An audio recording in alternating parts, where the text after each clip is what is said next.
Currently at Mercedes right now, and we found the brand new GLC63 AMG, which is my friend Ben's like favorite car ever. He is so excited right now. We saw the car. Are you excited, Ben? Oh yeah. Is this, you claim this what, the perfect SUV? Yeah. A mid-size SUV with V8. So Ben really likes the GLC63, which I will admit is pretty cool. It's a it's a mid-size SUV. Look at the size of it, and it has the 63. It's the V8, the big motor. So it's the fast version, which I guess is pretty cool. I believe the GLC replaced the GLK. So imagine a car of that size with a very high horsepower V8. It's been updated so you have the same design, language, styling as the rest of the Mercedes lineup. We got a GLE over there, got a GLA, new G-Class, which they have locked for some reason. There's an AMG GT R over there, and the, whoa. What's up with the taillights on this car? Here's the beautiful S63 coupe that I drooled over when we were in Detroit with the new OLED taillights. Back to the GLC. I'm gonna go hop in and check it out. This Ben is such a massive fan of that car. Is it all you wanted it to be? Oh yeah. It's perfect. That's what he says. It's perfect. If you were to buy a small, fast SUV, what would you pick? Why are you so short, Ben? I can't even get in. Oh, wow. This thing is indeed quite small. I would not want this because I'm too big of a person to get a smaller vehicle like this. But it is cool. It's full AMG on the inside. It's full V8 AMG. Ben is very excited, running around taking pictures of the car. The brand new E63S Sedan. This blue color looks really, really nice. Got the silver wheels. So, is it better than an F90 M5? What would you rather pick? This E63S or the new M5? I got to play around with the M5 pretty extensively at Detroit, made a video on that one. We're gonna head over to BMW in a little bit. I don't know if they have an M5 there today. But I mean, the new E-Class is definitely really nice. They've all become like slightly smaller, scaled down versions of the S-Class. There's a new S-Class over there, but here we go. I mean, I don't know if I could pick right now just based on paper because they are both so cool.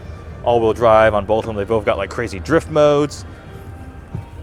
Obviously, technology and luxury is plentiful in these cars. I keep getting in cars after Ben, and he's like half a foot shorter than me, so I can barely fit.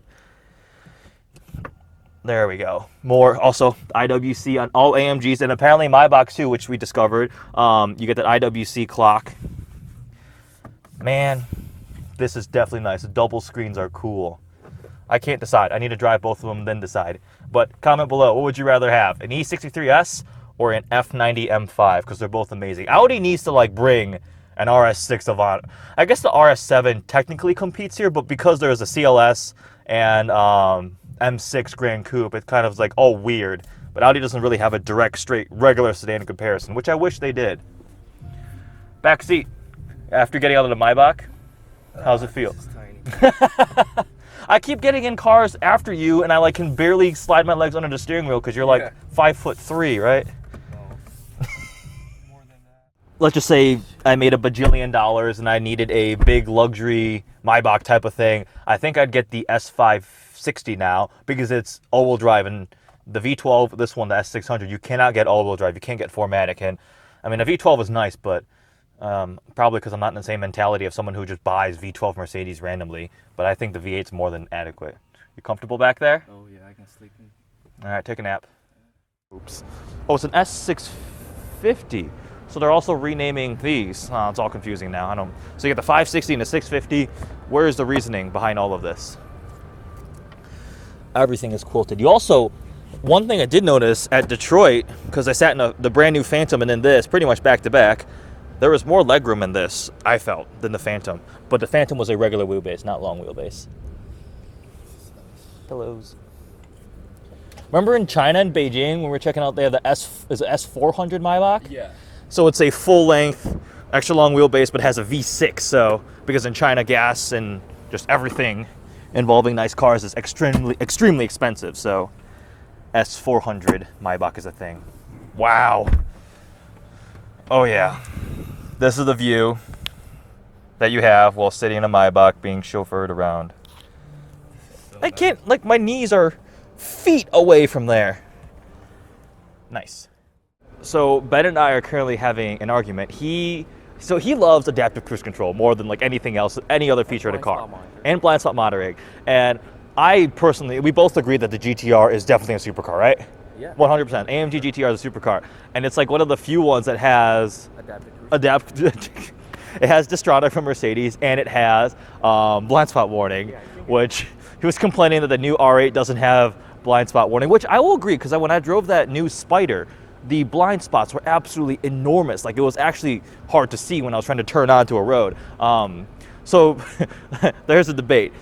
Does it really matter if a supercar has blind spot warning and adaptive cruise control?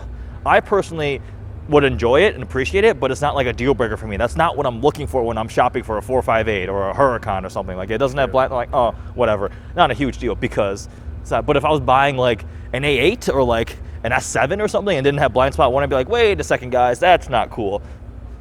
Either way, AMG GTR. I keep saying that too quickly. I need to calm down. I am speaking way too fast. The Mercedes AMG GT R. Crazy diffuser. Center exhaust.